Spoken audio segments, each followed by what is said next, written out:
morning. Welcome to Farmers Talk Farmers 2.0. Nasa line po natin si Miss Annalisa Batchar, ang ating animal nutritionist. Good morning!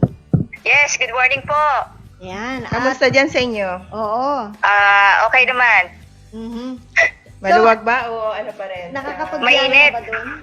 Grabe, mainit, grabe. May biyahe na ba sa inyo? Wala pa? Wala pa, mga tricycle lang, tapos mga private lang. Wala pa talaga siyang jeep or bus. Wala pa talaga. Okay. Okay. So, ngayon po, ang ating topic, ayan na. Tignan natin. Yan. Our topic for today, commercial feeds. May sangkap na rin na dumi ng hayop, okay lang bang ipakain? Wow, interesting yung topic natin. Napakagandang topic. Yes. Ano masasabi mo, Miss Ana, dyan? Yeah. Ah, Anong reaction mo sa unang tingin doon sa ating una, title? sa akin as hindi ako as nutritionist, as bilang ordinary netizen lang. Mm-mm. Oh, talaga, pwede pala yun. Pero, syempre, yung sanitary ng kakainin natin, kung pinakain mo yung dumi ng hayop tapos kakainin mo, Oh, parang... wow. Oo. Anyari sa'yo? So, tignan natin mga kaibigan kung anong dumi o kaninong dumi ng hayop ipinapakain sa anong hayop. Bigyan namin kayo ng ideya po. Ito po yung isang Yes. sample lamang galing sa ating mga researches. Mhm.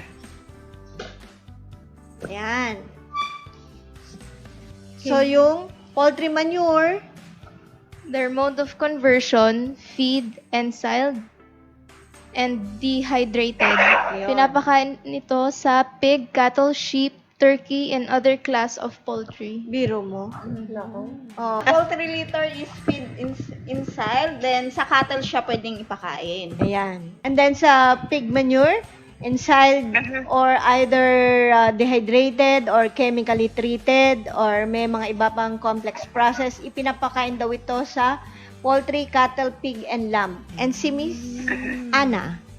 Yes, cattle manure filled, ito ay pinapakain sa cattle, pigs, poultry. Ayan, yung katulad ng dehydrated, solar dehydrated, chemical treat, at saka complex process. Ay, mukhang yung kanilang manure pwedeng ipakain din sa kapwa hayop din na Yes. pinanggalingan nito. Mm-mm. Ano? So may manure, may liter. Pag sinabing liter, ano ba yung liter? Pinaghalo-halong mga bagay-bagay. Minsan yung mga Mga natapon na feeds, nandoon na. Oo, Kung ano-ano natapon na feeds. nandoon siya sa loob ng ano. Pakpak. Yeah, oo, kasama yun. Yun. Okay, so manure at saka yung mga ganung bagay. Good morning, Sir WBA. Kamusta? Mm. Ulit. Ayan, Good morning po. Yes, good morning po. Yan. Alright, so dito sa naipakita natin, lumalabas na may iba't ibang preparation or process sa mga dumi bago ito mai-convert into feeds. Yes. At kita nyo naman, dumi ng manok na ipapakain din sa manok din. Dumi ng baboy, ganun din sa baboy at saka yung cattle. Yun. And silipin nyo po itong isang sample na nakita natin na formulation. No? Binilugan natin yan dahil sa patunayan na merong yung isang formulation na yan, nilagyan ng cattle fresh na manure. Oo. And layer, dried broiler with mais, mais. cab. Oo. Miss Annie, sa baboy, no? Mm-mm. Di ba ang natural habitat ng baboy is gumagala sila? Opo. So normally talaga, yung dumi nila, nakakain nila eh. Kumbaga, kahit nasabihin mong bigyan natin sila ng balanced feed nutrients na binibigay natin, akala natin okay na yun. Pero in their own real life, kumakain talaga sila ng sarili. O kahit ano yung nakikita nilang mga dumi-dumin, nakakain Yes. talaga nila. Natural sa kanila yun sa mga baboy. Yan. The Ano nga philosophy tawag doon? behind feeding processed animal waste is based on the fact that coprophagy within the same of other animal species has always existed in nature. Na ang ibig lang naman sabihin ay Coprophagy or feeding on manure, the feeding on or eating of dung or excrement that is normal behavior among many insects, birds, and other animals. yes, yung katulad sinasabi ni Miss Luz. Ano pa bang hayop yung gumagawa niya? So naisipan nila, bukod pa doon sa sinasabi natin na ito daw ay nagiging, ito daw ay pinaprocess para mamaya papaliwanag natin yan, lalo na si Mr. WBA. Yes, opo. So, lumalabas lamang na itong mga dumi na to, hindi nasasayang. So, ginagawa nilang feeds. Marami pa rin kasi nakikita silang, yung normal mayroon pa rin mga nutrients na nakukuha doon sa dumi. Kaya naisipan din nilang gamitin yan. Kumbaga, malaki pa rin yung protein content na nakukuha nila doon. Yan ang tanong. Ako naniniwala na ginagamit nila yung dumi simply because gusto nila mapababa yung kanilang feed cost. Ayan. Cost to produce. Isa din sa nakikita ko yun Kasi using that, mababa talagang magiging yung cost mo sa pagpapakain. Isa rin siguro sa dahilan, sa paningin ko, kaya naisip nilang gawin yan. Unang-una, para rin makatulong sa ating environment. Kasi diba, sobrang dami na madumi na yung populasyon natin, marami na So, para mabawasan yung mga dumi na nalalanghap natin, so, ginawa nila yan para din, makababa ng cost at saka para makatulong sa environment natin. Oo. Miss Ana. Yes. Yes. Katulad sa As Nutrition, malaki kasi yung mga nutrient content ng dumi. Mayroong phosphorus, may calcium, protein, mga minerals. So, kumbaga, kompleto na siya. Kompleto. Oo. Yes, sa pag-aaral naman, lumalabas na dun sa isang university, sa the Netherlands, kung tama ang aking pronunciation, yung Wageningen University, meron silang mga pag-aaral doon na ayon doon sa mga yung nasa laboratory, nag-experiment. Yun daw mga manure na to, ginamit nila to grow insects para yung makaproduce sila ng protein. So, kumbaga, itong mga manure na to, bukod sa sinabi ninyo, tama naman yun din ang sinabi ng mga expert, ay para bang sulitin natin itong dumi na to. Let's grow insects out of this manure, and itong manure na to makakapag-produce ng protina. So, ang ginagawa nila, kinokolekta nila, pinakita nila sa mga studies nila, kinokolekta nila yung dumi ng manok, in particular yung manok, kasi marami daw manok sa kanila. So, kailangan makapag-produce sila ng protina na ibabalik doon. So, itong dumi na ito, nilalagyan nila ng langaw. So, ang langaw, mangingitlog. Yun yung tinatawag ni Sir WBA na maggots. And then, itong maggots na to, hahayaan nila yan doon na kumain. Kasi, siyempre, ang pagkain ng insects or ito na maggots, yung dumi. So, nasusulit. And then, out of that dumi, nakakaproduce sila ng protina, gaya na nabanggit ninyo. Yung ibang ingredient process, maaaring meron na hindi natin alam. But we will give them some idea. Yes, okay. So, ito po muna, tignan natin yung iba't ibang proseso na pinagdadaanan ng mga dumi na ito at mga litter. Inabanggit na natin yung mga poultry litter, cattle litter. So, isa dyan yung dehydration. So, minsan hindi naman fresh, dine-dehydrate nila. Then, yung ensiling, ginagawa din nila. Ano ba yung ensiling na yan? Alam ni Miss Ana yan. O kaya ni... Okay. Ang ginagawa po dyan, ini-store nila, tapos pre-preserve nila for how many days. Parang Kasi buro. parang, ang dehydration naman kasi is, pinatutuyo. Ito, Yun. iba yata, pinapa-reserve, ini-store nila, kumbaga yung bagong dumi, tinatabi, tapos parang pre-preserve, parang silage, parang ganun yung process nila. Ganun ang process. Oo. Parang pine-ferment na konti o parang Binuburo. Oo. Pina-ferment nila. Kasi nga naman, kapag dry, yung dehydrate, napakababa ng moisture. Wala Yes. pang 2 digits. Samantalang Yes, kung opo. ensiling is, dahil silage yung ginagawa mo, is 40 to 60% ang moisture. So, ikaw man ang kumain ng tuyo-tuyo, so, ang hirap lulunin. Yes. Samantalang ito, may bacteria pa, di ba? Nakakatulong. Okay. And then we have, Chemical treatment.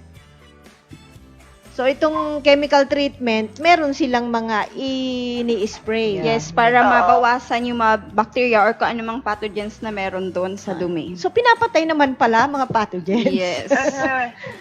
And then we have, Physical treatments can be used to maintain the nutrient composition and increase the palatability and feeding values of the waste. ayun.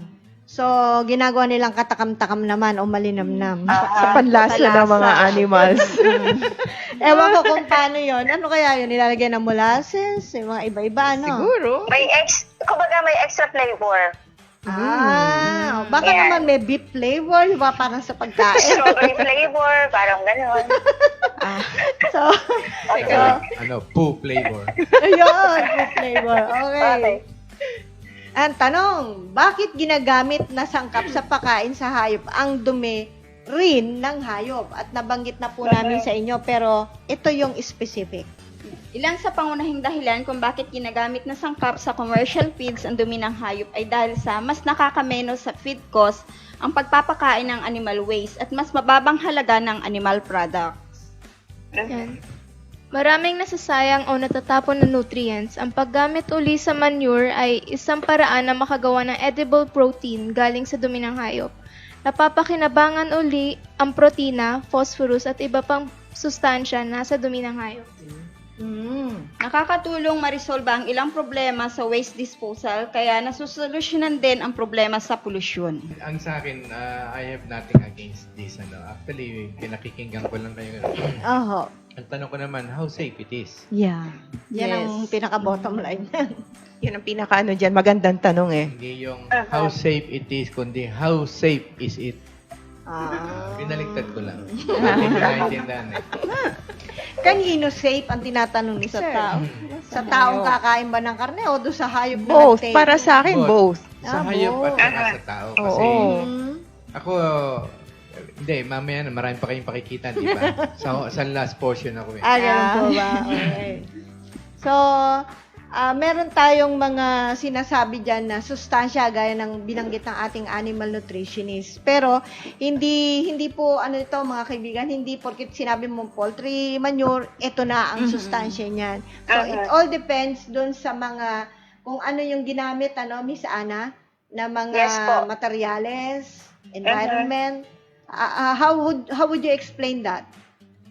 Yung katulad kasi may specific nutrient katulad ng sa layer manure, sa broiler, sa cattle kasi yan ginagamit din yan sa baboy. Opo. So by processing, kumbaga kinukuha nila yung composition na bago naman nila ginagamit. Kasi in formulation kailangan mo kasi yung nutrient composition bago mo siya ipasok sa pagpo-formulate ng feeds.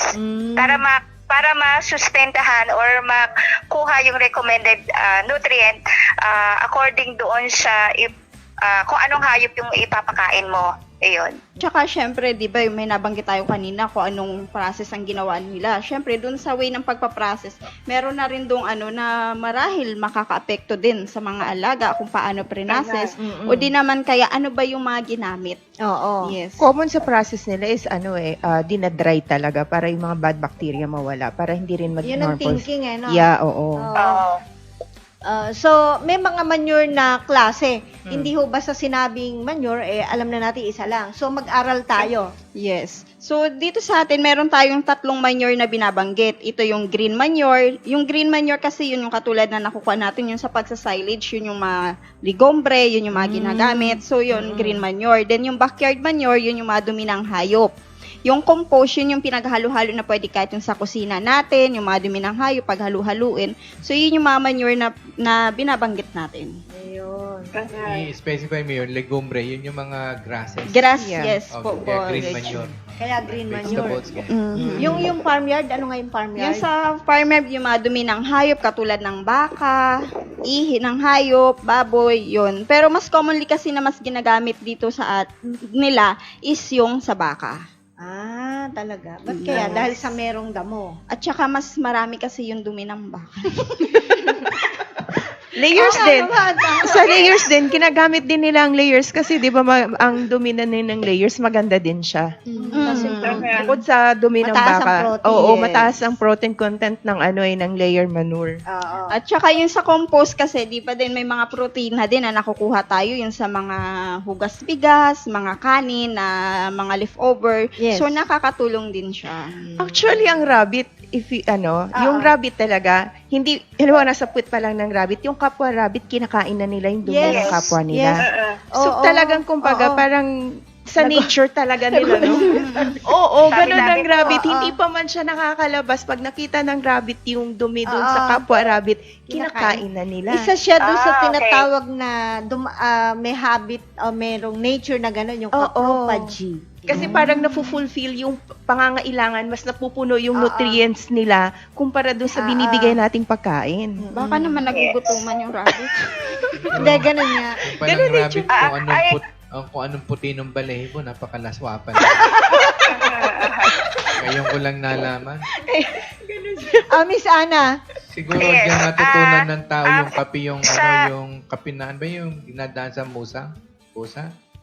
Ay, yung yung common sa Cavite, nakalimutan ko O to. yung kape, pakakain muna. Samantala yung buto ng kape, pwede mo nang gawing kape. Oo, bago dadamputin pag Gagawin pakakanin muna sa pusa. Pag dumi ng pusa, Anong yung tawag kukunin doon, yung Ana? dumi. Musang. Hindi, yung Pusa. Yun yung kape. Corbet, ano Mas tawag? masarap daw. Sige, yun na yun. Servet yata, hindi ko alam, sorry. Hindi ko Anyway. matandaan. oo. Yes. Ayun. Hindi, ano yun eh. May mga bagay kasi minsan na ano ba yun, na process meron nga akong alam, somewhere in the north, yung kambing, bago nalipatin nyo, kakainin ng lugaw. Yung lugaw, tapos pag kinabukasan, kukunin nila yung bitukan nun, yung may lugaw, tapos yun yung kakainin nila, yung lugaw. Ay, Masarap tabi daw. po sa mga medyo maselan. Oh, yun, kasi tabi po. Kasi ang talagang topic natin Ay, ano po, makasagot po Opo. ako. Di ba po meron tayong pagkain na nilalagyan ng, ito po ha, totoo, yung papaitan. Yes. Di ba po, yun, di ba po, imbis na yung abdo, ang nilalagay, yung minsan yung pinapatakan ng dumi, mas masarap daw po yun. Miss Oo, Ana. meron po, oo. Totoo ba Buti na- yan? Hindi Di ko din. nakain ng papaitan. Paborito ko yan. Ayun po. Sigurado ka dyan. Kasi mas gusto nila po pag syempre papaitan, mas mapait kaysa yung dumi, kaysa dun sa abdo. Ayun po. Kung tutusin, nakakain na rin pala tayo, no? Actually, sir, may napanood din akong video. Anong province yan na gumagawa? Pangasinan ganyan. Sorry pero Mat- alam ko, kasi mat- Pangasinan po no. yung province ng Papa ko eh. So, Matanong ginagawa ko nila. lang, yung mga kumain ba ng ganyang papaitan dahil sinahalo ganyan, tumalino ba? Matatalino? Naging maliksi. Kasi may kasabihan sa bata, pag nakakain yung bata, yung baby ng Nandumi. po, paglaki, matalino eh. Oh. Ay, bakit yung kakilala ko hindi ganon? Anyway, baka ko sa mapunta yung usapan Anyway, natin. Hindi, may kwento din ako. May kwento rin daw si Miss Hindi Cheryl. kasi siguro last year, may nakita akong video dun sa ano natin na ang ginawa naman ng isang tao, kasi nga naka-technology yata siya. Yung kape nilagyan ng dumi ng manok yata yun, tapos Ay, hindi kasi, ganit. Okay. Yeah, Hindi yeah. kasi yung gumagamit ng Atovi yung kanyang yung kanyang farm, yung kanyang manok. So, nag-experiment siya. Yung dumi ng niya, ng manok niya, nilagay na ginamitan ng Atovi, hinalo sa kape. kape. We Masarap. don't, We don't recommend this. Oo. Pero ano lang. Hindi, there are a lot of people Tumalino. kasi yung gumagamit Tumalino. ng technology. Just like we have advice, mag-experiment pa rin kayo kung na sa sinabi namin. So they are trying it. Try to Baka discover nakikinig more. ang Facebook Philippines, di po namin. Yes. Iniingganyong gawin ito. Napagkwentuhan lang Opo. po. Paglilinaw po yan. Okay. So, tignan po natin yung poultry litter, yung broiler litter. Ano ba? Ano ba yung mga, ba't ginagamit yan? Yung poultry litter o broiler litter, halo-halong dumi ng hayop, namatay na manok, Nako. natapong feeds, balahibo o feathers at beddings. Nako. Yan. Ayon sa US Food and Drug Administration, ang broiler litter ay nagtataglay ng 25 to 50% crude protein at 55 to 60% TDN, dry matter basis, at mayaman sa essential minerals. Yun, you see? Yes. Kaya pala ginagamit nila yan. Kasi at saka may volume na yan eh. Minsan may kasama ng lupa. May nadurog na ipa. Diba? Lahat-lahat na. And to talk, speaking of feathers, hindi ba inaangkat na ngayon yan? Yung mga feathers dahil sa sinasama na rin sa pizza at sa iba pang product. Yes, so Yeah, oo. Mm-mm. So, yan po ay pwedeng yan ang sangkap ng commercial feeds. Okay. Yan. Oo. Nasama na Alright. pala, ginagamit na, and until now, they are continuously doing some experiment in wala namang problema dyan. That's why it's experiment, studies, and everything. Gusto nilang they want to make the most out of it, recycling. No? Pero ako, sa totoo, yung opinion ko lang, kung ako, hindi ko na siguro gagawin yan. Kasi miski yung halimbawa, yung sabi nga nila, ginawa nila yung basis. I would like to remind that this is just my opinion and my views regarding this matter. Noong araw, sabi nga, yung dumi ng hayop, kinakain ng ibon, kinakain ng ganyan-ganyan. But then these animals, tsaka nung araw, malilinis yung pagkain. Mhm. Opo. Sabi nga natin, organic, talagang very clean. Tapos yung mga hayop na yun, pag tinignan mo, yung kinain nila, pinipili nila yan eh. Hindi naman talaga yung dumi eh. Opo. Pinipili nila yung mga, alam mo, yung hindi na-digest. Yun. So, kung sa akin, bawa yung ganyan, hindi ko siguro gagawin kung ako ang may alagang hayop. Lalo At irerekomenda. kakainin ko. Hindi ko siguro. For experiment curiosity, yes. Kasi there are many ways of extracting it. For example, ito, ginawa ko talaga to ng isang kaibigan ko. Kasi nakita ko siya, sa sobrang sinop sa pera, ayaw nang gumastos. Ang ginawa niya, pumatay siya ng isang hayop na gala, pinabulok niya. Tapos yung mga, yun yung gumagalaw, yun yung ipinakain niya dun sa hayop. Mhm. Eh, sabi ko, pambihira ka mag-alaga ka ng hayop, ayaw mong gumastos. Hindi, pwede yan. Nakalagay naman sa research yan eh. So, that time, ginawa ko, nag-experiment ako. Kawin dala, sige. Lagyan natin to ng normal feeds kasi based on study, yung sabihin natin yung mga maggots, Mhm. protein source din yan. But just like I keep on telling the netizen, there are so many kinds of protein. So, ayun, every day, ang pinakakain namin doon sa isang manok ay yung maggots, yung isa naman yung commercial feeds. Nung kinatay namin yung lasa ng karne ng maggots, matabang. Yung sa pigs, malasa, malinamnan. So, ibig sabihin, the theory behind that, what you feed the animals is what you're gonna get from the animals. So, yun. So, from there, sabi ko,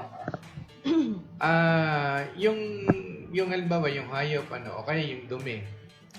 Yung katulad na in-experiment din namin, yung dumi ng pugo, yung dumi ng siyempre, hindi naman lahat makukuha ng protein. Although, ginagamitan namin ng technology. Mhm. So, makikita naman natin yung sa based on our control, yung hindi namin ginamitan ng technology, yun po yung atubing. Doon sa walang atubing, talaga may amoy yung dumi ng pugo, tsaka manok, tapos makapal yung dumi, tapos yung mga magos na didevelop, matataba. Doon naman sa ginamitan namin na significantly reduce yung amoy ng dumi, manipis yung dumi, tapos yung mga maggots na makukuha mo daw, mapapayat. So, ibig sabihin lang, yung undigested protein na kailangan ng animal, doon sa may technology, nakukuha niya talaga kasi marami siyang mga itlog, malalaki yung itlog. Doon naman sa bala, may mga pack daw siya. So, ibig sabihin, hindi niya na-absorb lahat.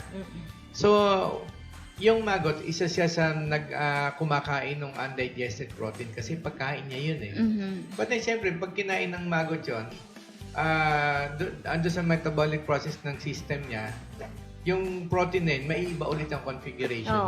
Siyempre, may kukunin pa rin Hindi siya na, dun eh. oo. Oo. So, yun.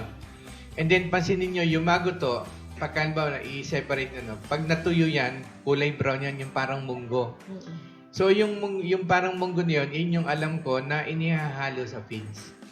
Na I don't know yung talagang pure na dumi na i-process nila. Baka, a lot of treatment and things, tapos ipepelletize o crumble, tapos ihahalo as part of the ingredient. That could be possible. So, ayun. So, ang isang worry ko din doon, what about kung, siyempre, hindi naman lahat ng pathogens mamamatay sa init. Opo. Hindi naman lahat ng mga bacteria o viruses kayang patayin ng init o in the process.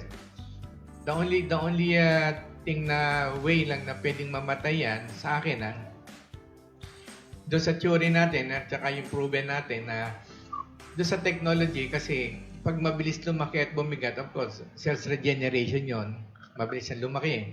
Yung antibodies, dumadami ka agad. So, basing from that theory, yung kinain ng hayop o nakuha niyang may sakit o what, bacteria, yung antibodies mismo sa loob ng katawan, doon niya pinapatay. Kaya paglabas niya, yung dumi niya, kumbaga na safe ka kasi nagpa-sample kami nun, yung kalalabas na talaga kung yung bacteria o virus o organism, wala talaga. Ayun. Tinest din namin yan, yung sa milk ng dairy. Kasi pinapasteurize mo yan eh. Doon nung tinest namin, wala rin sa milk. Kaya kumbaga paglabas nung sa dede nung baka, pwede mo nang inumin eh. You don't need, tsaka malinamnam sa iba yung lasa, very creamy. So, ako, yun lang yung na-obserbahan ko. No? So, sa akin lang, ang pananaw ko ba yung dumi, okay lang yung we keep on doing experiments. Actually, that is what other advanced countries are doing. Pero, kung mapapansin natin, doon din natin sa pagkain nakukuha yung ibang sakit-sakit natin. Eh. Diba? Tama. Kaya ngayon, ang daming pinagbabawal ng mga medical practitioners, huwag kang kakain ito. Kung gusto mong mabuhay matagal, magtanim ka ng sarili mong gulay, mag-alaga ka ng sarili, para alam mo kung ano yung pinakakain mo. Because you really don't know kung ano eh. Like yung mga imported natin ng mga kung ano mga agriculture product, ang tataba, ang mumura. Eh alam natin mahal ang fertilizer. Ano ginawa nila doon? Diba? Although process yun, but then of course, hindi naman natin kung ano-ano lang yung sakit. So, maybe that's also one of the reason bakit ang dami ngayong sakit sa mundo, kung ano-ano lumalabas. Because, sabi nga, ito lang ang ano ko sa akin lang to, tsaka sa Bible, nakalagay niyan. Man's creation destroy itself. Lalo kung hindi tayo magiging maingat, gagamitin natin to sa greediness, selfishness, o with some kind of purpose, ito na nga ang mangyayari sa atin. If we don't learn how to love each other, kahit hindi Pilipino, or we don't learn how to love and respect human beings and even animals, baka dumating time, wipe out talaga tayo, baka mauna pa tayo sa end of the world eh. That's true. We already have a lesson. Just one of this virus, kita mo, worldwide. Kita mo yung ang laki na naano sa atin. But, paano kung mas may matindi pang lumabas yan because of our own creation, experiment, and everything. So, ako okay lang sa akin lahat yan, yung mga tests, I'm also doing research. It's very fun and exciting. Pero, minsan, pag muna natin gamitin, not unless we really have done a thorough studies and it took maybe takes us a little bit more of time, maybe years, and i-replicate natin yon para malaman talaga nating safe. Because the population is really growing so big, huge, globally, to feed the world. Actually, dyan naman nangyayari yun eh. Tsaka, pababain mo yung cost. Actually, pwede naman natin gawin yan in a very natural way. Again, my opinion. Halimbawa, yung dumi ng hayop. Okay, nagpa-maggots na ako. Kinuha ko yung maggots. Drinay ko. Sinama ko as protein. Aside from yung formulation ng mga nutritionist talaga. So, alam din namin nila yung content niyan eh. Kung ano yung Hindi naman, katulad din ba tayo, may asola, may yung iba are very dependent. They thought all the way na yun na lang ang kailangan. That is sufficient. But actually, kung mapapansin nila, those that are fed with that vegetable protein, mababagal silang lumaki and they eat so much. Kasi yung mass density, there's so many things to be considered. So kung nakuha ko yung maggot, sabi nga natin, doon sa marami pang natitira dyan, pabayaan na natin doon sa mga plants yun. Kung saan fertilizer, organic fertilizer. Let's say, gamitin natin na fertilizer sa corn, which is one of the ingredients sa pakain sa hayop. Gamitin nating fertilizer sa mga grasses na pinuputol natin, which is also yung pagkain ng mga baka. Doon natin, kumbaga yung manure na yon, yun ang gamitin natin, may transition tayo cycle. So, hayaan natin sila naman na mag-process noon. Tapos yung, kung ano yun ba, bunga ng mais, yun naman yung pakain natin sa mga hayop natin. O siyempre, hayop, manok, ganyan. Tapos yung mga ibang byproduct ng mga hayop na yun, entrails, yung mga blood protein, Yun naman ang gamitin ulit natin ibang sources ng protein. Kumbaga, no, as you can see, if you can get my idea, may isa-cycle natin doon na without going into process of tech na mga using machines, chemicals, or what, that is more expensive. Dito, medyo mabagal nga kasi we go on a natural way. But everything is more, yung safe. Hindi ba? Correct. Sa akin, yun lang. Na, mabagal lang. But if we have started it, yung mabagal yun, bibilis nyo kasi makakameron na ng sequence yun eh. Bawa si Pedro, kailan ka ba harvest? O hindi, Juan, yung sa'yo, kailan? O Tekla, kailan yung sa'yo? Kumbaga may schedule. Every day, hindi ka rin mawawalan. Ang dami nating farmers. Hindi ba? Correct. Yeah. So, yun lang yung opinion ko. So, may nabasa kasi ako. There's this farmer in Africa. Gusto niya makatipid sa feed cost sa ruminants niya. So, ang ginawa niya, kumuha siya ng poultry litter, tapos dinaray niya. And then, he incorporated it sa sa pinapakain niya sa ruminants niya. Tapos, nakatipid nga siya sa feed cost. Pero, ang nangyari naman, nagka-abnormalities yung mga alaga niya. At saka, nagka-problems with the kidney. So, Okay. yun. So, Sila yung Hindi sapat yung So, maaaring maisip natin na ako, isang ordinaryong mamamayan, maiisip ko pagkarinig doon sa kinuwento ni Miss Ali ay, nako, nakapagpakain pala ako ng ganyang commercial pigs na merong posibleng dumi kung ang aking mga, halimbawa, inanak ng aking alagang baboy, may abnormalities. Possible. yeah. Or dahil dun Nutrition. Kasi Yes. yung poultry litter, hindi naman natin talaga alam kung ano yung nakahalo dun. Yes, oo. Tsaka hindi nasasapat yung nutrition na binigay. Kahit naka-include yun, hindi sapat yung nutrition. Kaya may mga abnormalities na lumalabas dun sa baboy. nutritional deficiency. Ana, sige, ikaw. Yes. Share ko lang po. Pwede po. Sige, Sure po. Ayan. Okay na. Ito, based on my research or pagbabasa din po, actually yung paglalagay ng manure ng mga hayop is talagang ginagawa sa US po yan. Sa US actually po, na-discover nila yan or in-experiment noong 1960s. Kanina yun yung sinabi natin 1965. Experiment lang po yan. Talaga na ginawa nila yung 1966. Sa unang-una nila talaga yan tinrail sa beef cattle. So almost 66 to 70% animal manure yung nilagay nila sa feeds. And then siguro maganda yung processing, maganda pa yung mga dinudumi ng hayop. So nakita nila no significant effect compare doon sa fully commercial feeds. So tinignan nila doon yung meat quality, yung amoy, kumbaga kaya po naging ganan kalawak ang commercial feeds na merong manure feeds. Kaya ganun na lang po siguro punta dito sa atin, kaya nagaya na lang din natin. Kasi na-experiment nila na walang significant effect. Tapos walang infection, wala whatsoever.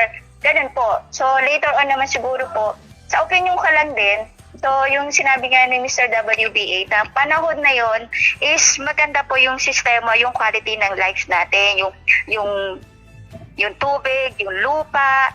So, syempre, nag-mutate habang tumatagal. So, nag-iiba yung dinudumi o yung nabibigay nating mga ingredients sa mga hayop. So, kaya nagkakaroon ng mutation, doon nagkakaroon ng infection galing doon sa mga dumi ng hayop.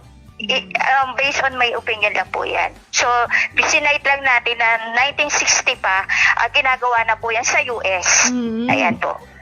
Maybe that time it's kasi minsan pag bayo po pupunta ako sa US, sa Las Vegas, meron doon isang farm, malaki talaga yon, yung Harris Farm. Yung mga alam niyo yung mga nagpupunta doon, Harris Farm, malayo pa lang nandoon sa freeway ka, itim-itim nung panay baka yon.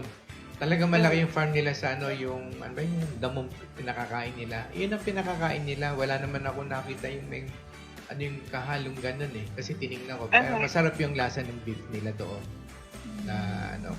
So, ako yun lang ang ko dyan. Kasi in-experiment yan. Isa pa, yung hindi naman natin nilalahan. kung mapapansin nyo, meron kayo nabibiling tilapia na malansa yung bituka. Nung araw yung tilapia, talagang natural. Pag kinatay niyan, tinanay yung bituka niyan, walang amoy, hindi slimy, hindi madulas, at saka malinis talaga. Pero ngayon, minsan kung ano yung maamoy nyo, amoy burak, yung gilik, ganyan. That is not safe kasi yan, nakita ko ho mismo yan, ang pinakakain nila yung dumi ng manok para makatipid sila. Kaya yung tubig polluted na talaga. Minsan sinasabi ko sa yung mga grower, they don't care. Negosyante kami, concern lang namin yan, pera, yung tumubo. Ang hirap, ano? Hindi naman namin kilala kung sino kakain yan eh. Kasi paano ka, hindi ka ba nakain ng tilapia? Nakain din, pero hindi naman ako nakain talaga. Sabi niya. Kasi alam ko nga yung ginagawa ko eh. Iyon. Grabe, ano? So, iyon, yung mga, di ba, kung alam lang nila, well, of course, yung negosyante, no? Yung mga imported end up to be more cheaper na yung mga ini-import na mga pagkain, ano? Let's say, yung quarter na chicken legs, yung ganyan, yung mga pork, yung mga entet, yung ginagawa ng mga chicharon. Yung chicharon nga, ini-import na rin natin dati dito sa atin. Balat, O yung balat, pati yung mga bito kaya tayo, ini-import. Halos lahat yan. Yung basura doon, ini-import natin dito sa atin. Kaya ko lang nasabi to, kasi may kaibigan ako na colleagues ko na engineer, nagtinda na lang siya sa palengke. Ganon. Sabi ko, Val, hindi ka na nag-practice, hindi. Mas malaki kita ko rito eh. Sabi ko, saan ka nag-uwa supply? Nag-i-import ako, container. Bakit nag-import ka? Why not yun sa local? Mas mahal dito sa atin. Tsaka mahirap ka usap ang tao. Ganyan. Kaya doon, pagkadating dito, ang laki ng half the price. Minsan, more than half the price. Kaya ang laki ng kita ko. Hindi na kumibo. I have to respect them. Kaya lang, if you're gonna trace how these animals are being grown also, can you just imagine growing yung mga commercial volume ng animal? Siyempre, pinaka-concern mo dyan, inputs. Yes. Ngayon, pag trainace mo yung inputs niya, kung ano yung mga pinakakain niya dyan, nako, you wouldn't believe me. Pero hindi ko na ho sasabihin. I'm just concerned about, ang gawin na lang na sabihin ko man sa inyo, pero ang concern ko na lang, dito sa atin sa Philippines, although hindi tayo talaga advanced country, talagang left behind tayo, pinagtatawanan nga tayo sa ibang mundo eh. Nag-excel lang tayo, kantahan, ayan, sa boxing, ayan. Kilala tayo dyan, marami na mga skills ang Pilipino. Matatalino talagang Pilipino.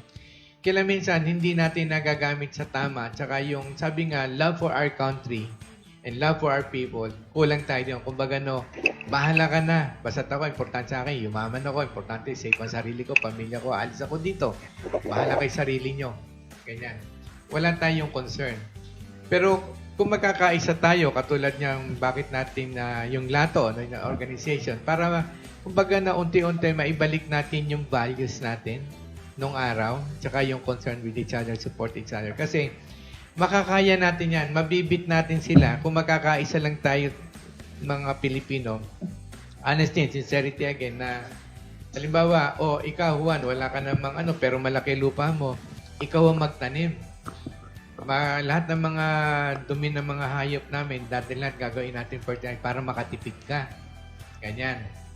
So, although it will take quite a time kasi gagamit ka pa ng chemical until mabalansin natin lahat na hindi na tayo magiging dependent sa mga imported goods. Kumbaga, everything should be coming in our country. So, pag dito natin nagawa yan, lahat pagkain, yung mga mais na yan, yung soya, kaya naman lahat yan eh.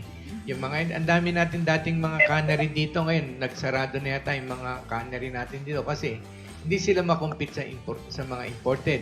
Plus yung mga labor natin nasa ibang bansa nga doon nagtatrabaho, yung may iiwan dito yung masakit sa ulo tapos demanding pa yung taas ng labor natin. So yung cost to produce natin mataas compared in other country. So yung kinita ng mga OFW padadala sa pamilya rito dahil mahal yung sardinas dito, mag-i-import tayo sa ibang bansa. Nung ginawa din ng mga pamilya nila doon, dati mas mura, yung perang kinita nila doon, dito din nila ibibili. Ang binila yung ginawa rin. Ang yumayaman yung ibang country, tayo nakapapagkakulilat. We don't have our own food security pag dumating ang araw. Bawa, hindi na tayo binigyan. Inunan nila yon. Baka tulad, di ba? yung ibang countries, hindi sila nagbibigay na masyadong ay naglalabas ng mga products nila, food, because they have to secure the food, their own country. Pag wala nagbigay na, dependent tayo, di gutom tayo. So, at our own, let's help our government to produce our own, the Department of Agriculture, tumulong tayo, makiisa tayo, yung programa nila. Let's really be sufficient. Kaya naman talaga ho natin yun unti-untiin lang natin, di natin kaya talagang biglayan. But of course, number one, kailangan natin self-discipline, number one yan. O kaya unahin muna natin, isipin natin yung mahalin natin ang Pilipinas. Mahalin natin ang kapwa-Pilipino natin. A little concern.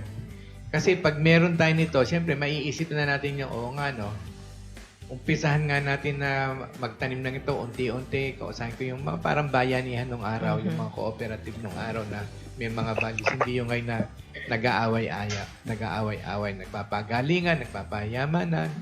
Tapos yung isang may posisyon, ipasok mo tong produkto na to. Pag hindi mo tatanggalin kita sa trabaho. Pati wala. Hindi ganon. Gawin ho natin sa tama. Kaya natin ho to para mabawas yung mga sakit-sakit natin. Kasi we'll be definitely eating good food. And healthy food. Yes. Well said. Very well said. Oo. So, Yes. dagdagan pa natin ng kaunti, yung danger ng mga pakain na ito.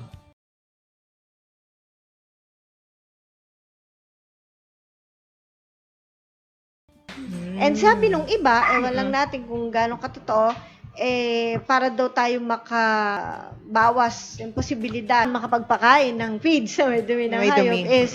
is to avoid yung mga imported feeds. I don't know if that's true. Kasi sila yung may kakayahan ng mga technology na mag-process na once na nagiling mo na penitate, hindi mo na alam yun At saka yung isang cause yan, yung too much mineral, yun nga yung mga stones, gallbladder stone, kidney stones, yan, isa yan. Yun pala. Sa ibang lugar, halimbawa sa Queensland, ibinawal nila yan.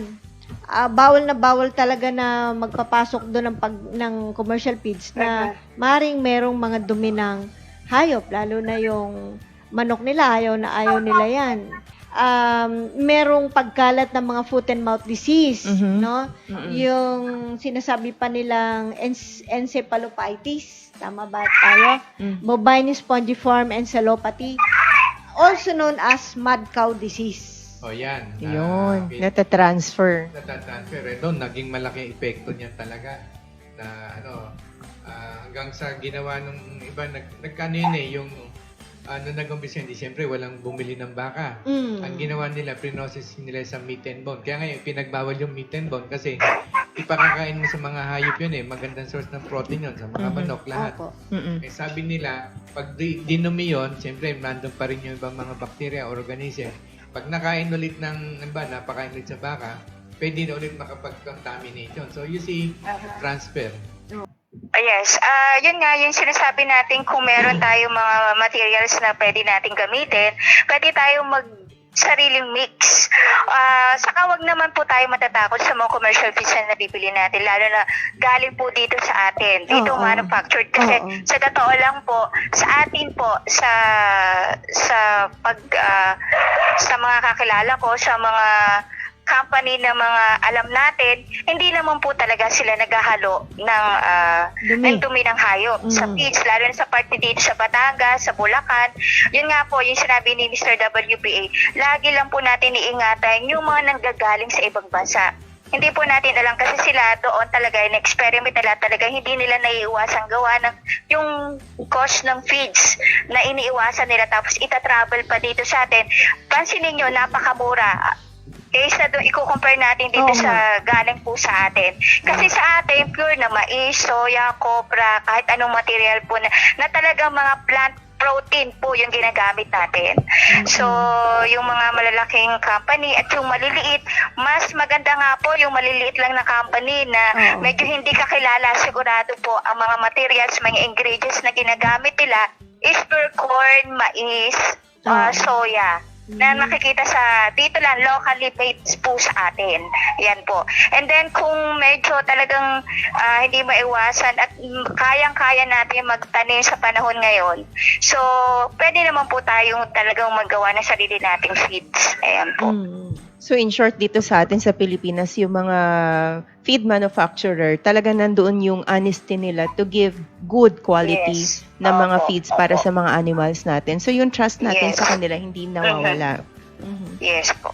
Mas masarap ang karne natin dito, no? Kung Mas tutusin, malasa. oo. Hindi. Ako yung binibili na, hindi maiwasan, okay? Hindi natin maiwasan minsan pag namamalengke tayo sa grocery, aminin natin may nabibili tayo. Pero mapapansin mo yung lasa, ibang-iba, matabang ang nabibili pag galing sa ibang bansa. Pero yung sa atin, iba yung lasa, manamis-namis, lalo na pag bagong katay. Alam mo kapag Pilipino yung karne. Yes. Malasa siya. Mhm. Pag i-imported, parang sabi nga sa inyo, nakakain ako ng karton eh. Oo. Wala talaga, as in, walang Dry. lasa. Kahit meron sila mga spices na nilalagay, yung lasa, yung texture ng meat, yun ang may problema. Wala talaga Hinadaan na lasa. lang sa spices. Oo. Sa Kita, size. kita nga natin, ito nga dumi, po-process, lagay sa pizza eh. Huwag na yun, sa tao nga, yung pagkain natin, nalalagyan na nga ng karton, nalalagyan ng plastic eh. Yeah. Ganun Oh, yes. ka-advance ang teknolohiya nila. Tayo, wala pa tayo sa ganun. Opo. Mas maganda pala yung nalita, no? Oh, pag namalagay, namili ka, tingnan mo, saan made to? Pag made, saan ba, ganitong kate? Ay, important, nakakatakot to. Dito lang, saan made in the, ito, mas safe ako dito. Yes.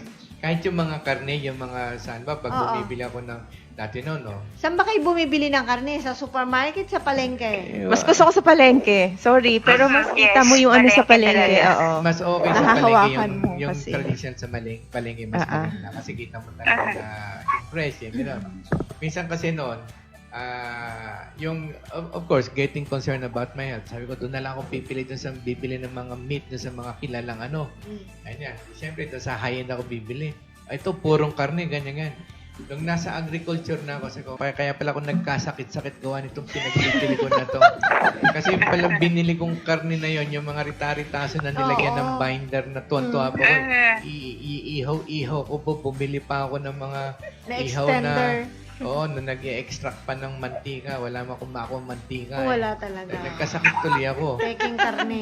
Doon na lang yun, talagang grow Filipino, yung mga, yung pinalaki ng dito sa atin. Yeah, Oo. tama. Patronize natin yung sarili nating produce. Yes. Be patriotic, sabi nga nila. Sariling ate. Panahon na, siguro it's about time. Kahit yung itlog, makatutuwa ka, malalaki yung itlog ng iba, yung brown eggs, Ah.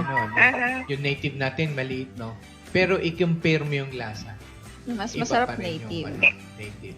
Ito nga tanong ni Sir Aris Capistrano wala po bang paraan para malaman kung ang Ma-detect. feeds po ay may halo ng dumi? So, Ayan. yun yung sinasabi natin kanina. Yes. May paraan ba, Sir WB? Oo. Well, sa akin, medyo mahirap eh. Minsan, nilalagyan nila ng yung aroma yan na parang maamoy. Yes. Saka pag nakamix na sa feeds yan, mahirap mo na ma-identify yan. Lalo kung pelletized na o Opo. crumbles, mahirap mo na ano yan. At saka pag pinaroses, naglilesen yung odor niya. So, hindi mo madidetect through Wala odor mo siya. Yeah, oo, halos wala na. Para yan, pag bumili ka ng giniling na karne, huwag kang bibili ng giniling na karne. Ako, I have a lesson on that eh. Okay, sa Bulacan. Cute na tawa niya eh.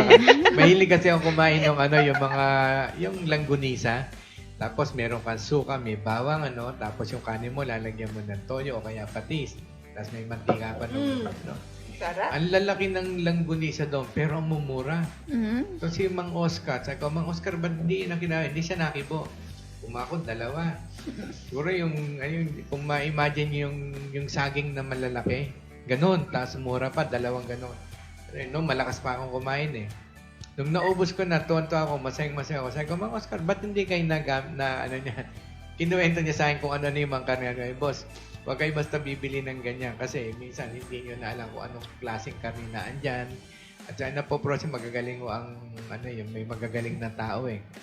Mas maganda ho niya kung talagang gusto nyo, bumili kayo ng baboy, sa harapan ninyo ipagiling. Huwag kayong bibili ng kahit yung giling na. Giling na. Eh, ba't hindi nyo sinabi sa akin nung una, ba't pinilit yung matapos ko muna kainin to? Sabi niya, baka ako kayo magalit. Kita mo, nagalit din ako sa nakain ko, mas nagalit nga ako sa inyo. So, yun, pagmula nun, hindi na talaga ako kumain.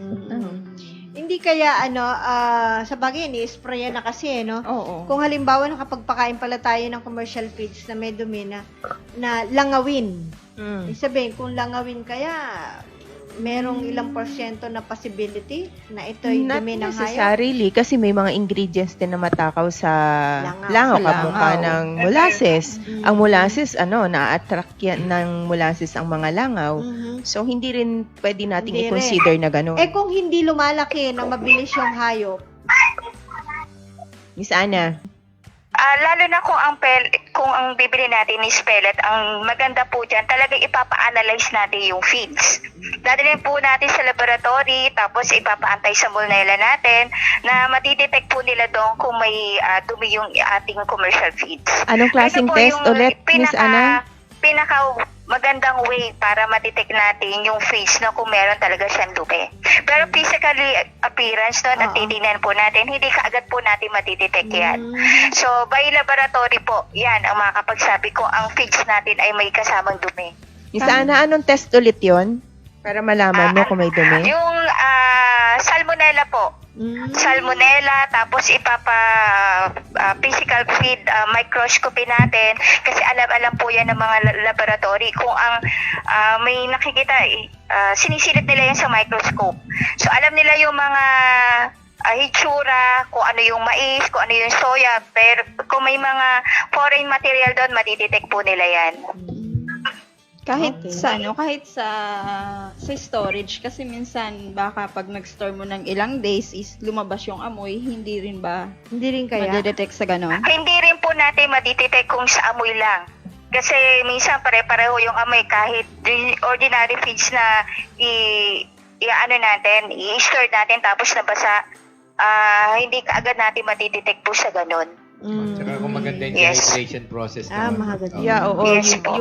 Meron silang meron silang tamang temperature na ginagamit dyan sa dehydration. But anyway, Yes. kung sakaling nakapagpakain kayong ganyan, lagi niyong isipin, di ba yung lagi na-advise natin, for you to be safe, yung technology kasi, may capability yun on the cellular level na magtanggal ng mga lason, mga residues, chemical, antibiotic, whatever it is, o yung mga ganun. On the cellular level, natatanggal nila yan. Miski ipatest nyo. So, kung halimbawa, nakapagpakain kayo ngayon, ano nyo, mapapansin nyo, malilesen yun. Kahit yung mga amoy, yung mga lansa. Yung mga pag malansa kasi, indication na maraming mga bacteria, organisms yun pag malansa, at saka yung madulas. Yun. Okay. Yes. Sabi ni Sir Timbong Rodriguez, 1:5 lang ang gagamitin. Imbis na dumi ng animal, mas cost-effective at ligtas ang health ng mga consumer.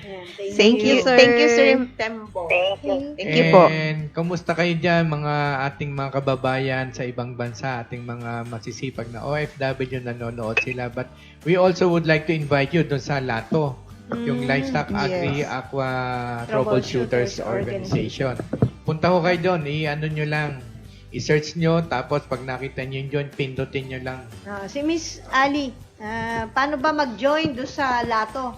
Yun po, search nyo po Livestock Agri Aqua Troubleshooters Organization. Facebook group po siya. Tapos, click nyo lang, then join group, tapos sali na po kayo. Yun na, nakasali na. Dali lang. Miski ho kayo na dyan sa, marami kasi tayong ganyan na mga members na pag-uwi nila, huwag nyo hintayin yung pag-uwi nyo.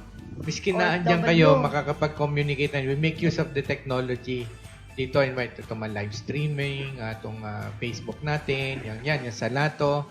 So, kung ano yung interest nyo, at saka kung sino yung pamilya nyo rito, kung saan kayo, ano ba yung probinsya nyo, Manila ba kayo, Bulacan, ganyan, o ganun kalaking lupa ninyo, ano yung plano nyong gawin, o doon natin kayo tuturo, ikagaynan. So, habang naandyan kayo, at sigurado mo nagpapadala bansa. kayo ng pera dito, o di nakakapag-umpisa na kayo dito, at yung mga sa LATO, kasi marami tayong mga members dyan, kita nyo, nakakatuwa nga yung isa, nagtanong, ano ba yung,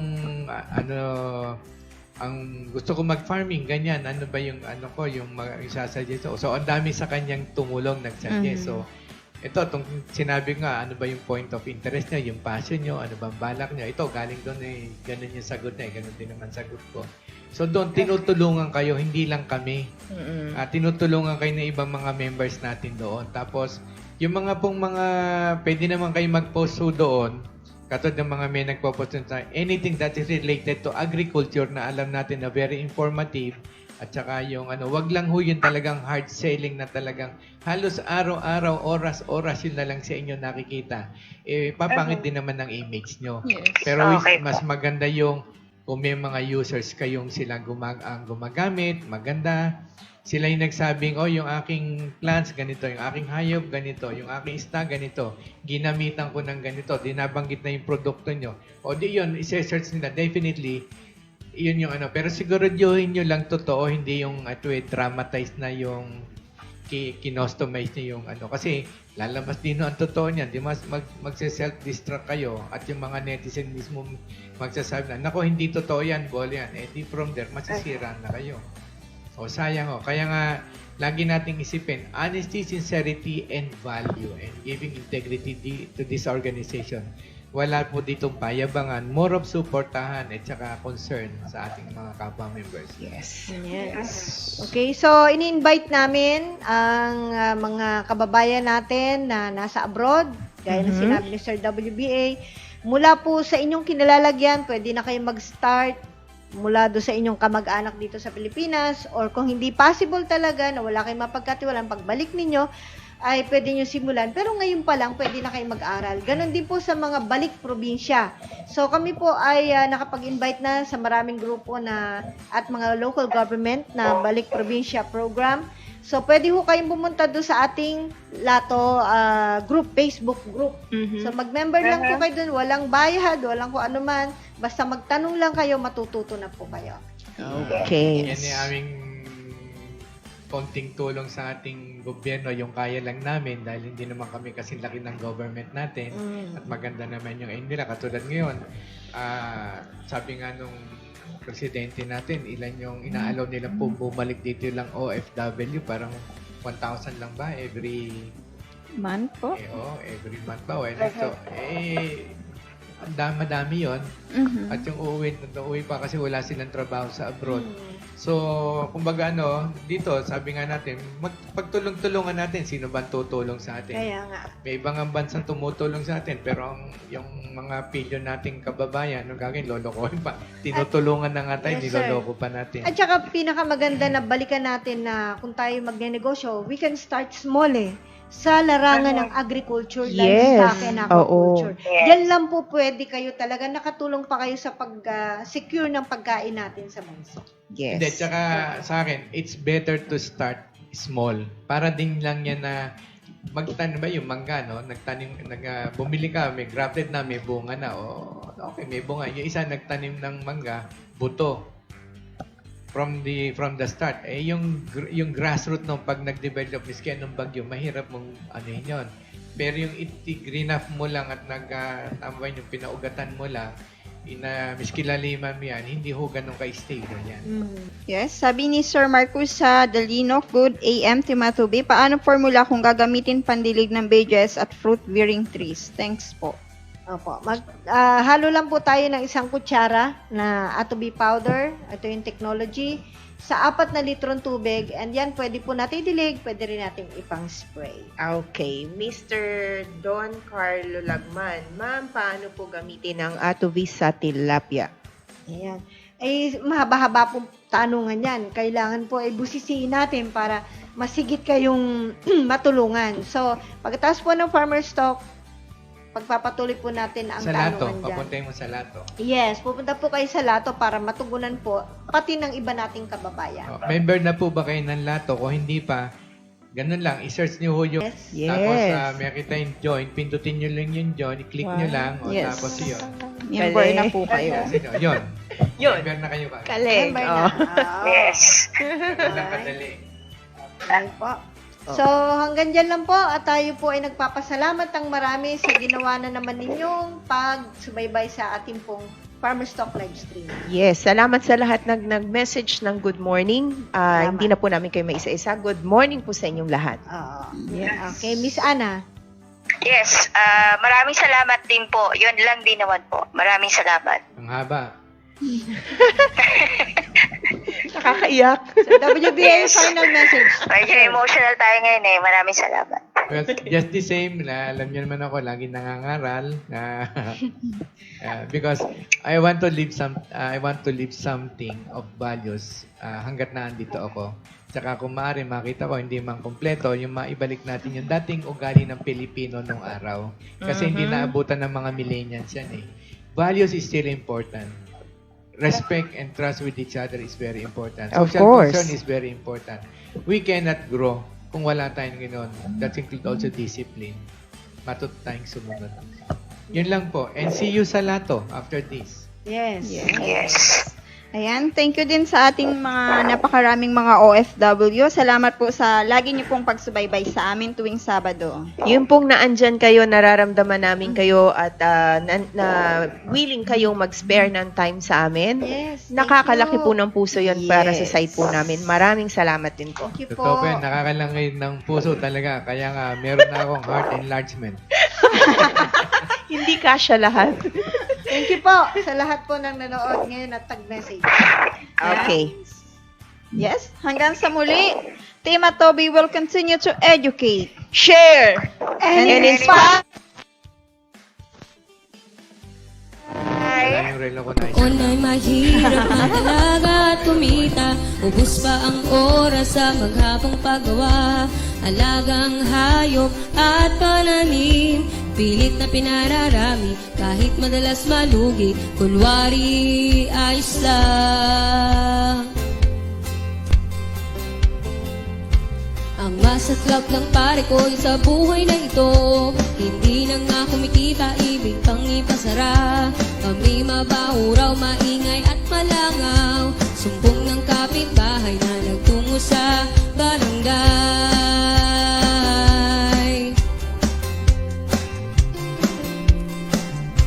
Dahil kailang kumain itong aking pamilya, hindi sumuko, hindi nanghina ang loob. Determinadong ituloy, nasimulang kabuhayan, humanap ng solusyon, siguradong mayroon.